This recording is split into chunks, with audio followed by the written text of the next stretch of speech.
Hey everybody, I'm here today to do a review of this Foxwell NT301 OBD2 and OBD code reader. In this video review, I'll be going over the features and functions of this awesome tool and showing you how to use it. Now let's get right to it. Here's the actual unit, which I'll go over in just a few moments. But inside of the packaging, you also get this awesome user's manual, which goes over everything for the unit. And here's the packaging itself. You can see very simple packaging.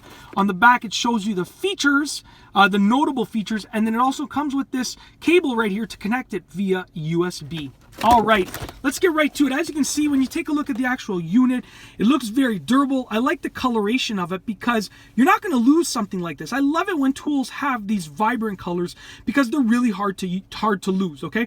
Now, if you take a look over here, there's a whole bunch of buttons. I'll show you exactly what they do in just a moment. Around the outside of the casing right here is this nice and durable material, which is great because you're not going to have to worry when you're using it about damaging it or anything like that because it feels very durable. So it's going to be able to withstand quite a bit. You have some technical information on the back right here. And what we're going to do now is we're going to get to the good part of this review, which is to actually plug it in and show you how it works. So right here we have the actual cable. I'm going to take this, I'm going to plug it into the OBD port right over here. Let's just plug it in. And you'll see the unit starts up, as you can see right there. Now, I'm only going to go through the most common features and the most useful functions, in my opinion, which are these two sections, but I'll tell you what the other ones mean, okay?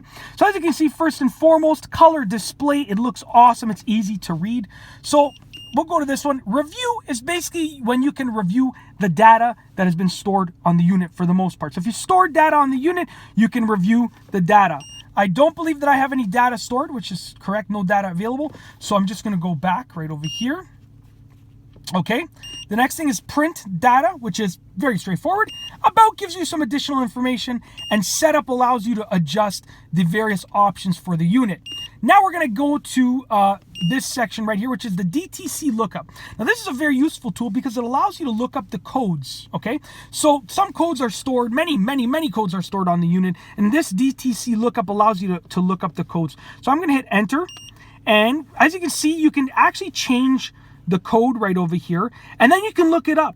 And for some codes, obviously it's going to have multiple manufacturers, so for that code you're going to be able to choose the manufacturer. So I'm going to hit enter right over here.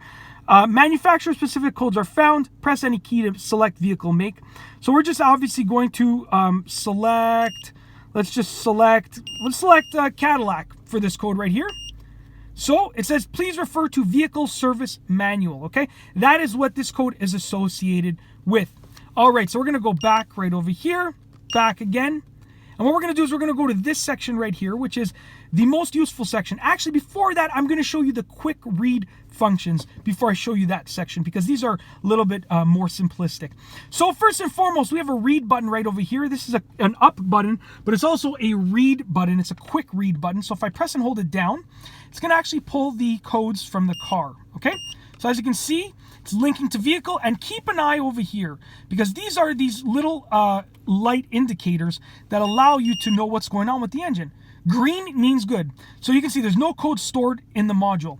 So basically green means that everything's okay. Yellow means that, you know, something might be wrong, and red means that something is wrong. That's the easiest way to explain it, okay? The next thing that I want to go over is another quick feature, which is IM readiness. So if you just push this button right here, it gives you the IM readiness status. So once again, it's going to link up to the vehicle, just like that. And we're going to see, once again, green means good. Green means that nothing's wrong. We're going to see the status of the vehicle. Right here, as you can see, this is the IM readiness. It gives you a quick little view of what's going on. You know, green is good, obviously. Certain things are not applicable depending on the vehicle and the year and so forth. But that's basically the quick version of the IM readiness. So I'm going to hit back so it stops beeping at me.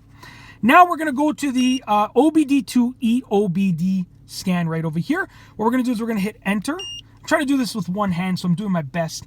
And it's going to give us a wide variety of options. So this is the main purpose, in my opinion, of this unit itself, is to actually read and scan the car and deal with anything that you might find upon scanning. Okay, so as you can see right here, all good. So what we're going to do now is, it says erase previously stored data to save data from this test. I'm going to hit no. I don't want to save this data because it's green. Everything's good. I don't need to save this data. Now, as you can see, it wants me to select one of the modules right here. I'm going to select the first one, and we'll actually take a little bit of a further look. Now, there are many options. Read codes is what we already did. We read the codes when we did that quick scan right over there. Erase codes can be used to erase the codes. Live data is what we're going to be using, and IM readiness. You can see there's so many different options right over here, but we're going to be going to live data. So check this out. This is one of my favorite features.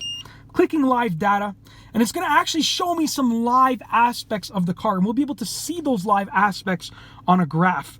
So it's pretty cool. We're just going to let it scan the vehicle, and you can choose to view data, record data, or playback data. We're going to view it. Now, we're going to view the complete data set. You can adjust those options right over there if you want. We're going to move down. And what I want to show you is probably the most common one that you're going to know, that anyone would know that is watching this. And that is the RPM. So once again, we're going to go find the RPM. Did I miss it? I must have missed it. Here it is, RPM. There we go. So I'm going to click that right there. And as you can see, it now shows us on a graph the RPM of the vehicle, which is really cool because, I mean, you can look at the tachometer. As you can see, my car is idling over here, and you can see roughly what it is. But this is going to tell you the exact fluctuations, so you can make a decision based on that if the RPM of your car is something that you're concerned about. And that's basically it. I'm just going to hit back a few times. We're going to get out of this and back to the main screen. And that's basically it. The NT301. Yes, we're going to exit. The NT301 by Foxwell is an awesome unit. As you can see, color display, durable unit, easy to use. I've just shown you the basic features, but you can go way more in depth with regards to what you want to do with the vehicle. If you like this video, be sure to give it a thumbs up. Let me know what you think down below as a comment. What do you think about this unit? Let me know as a comment down below. And of course, be sure to subscribe for more great car and driving products and videos just like this one. And that's all I have for you today. Thanks for watching.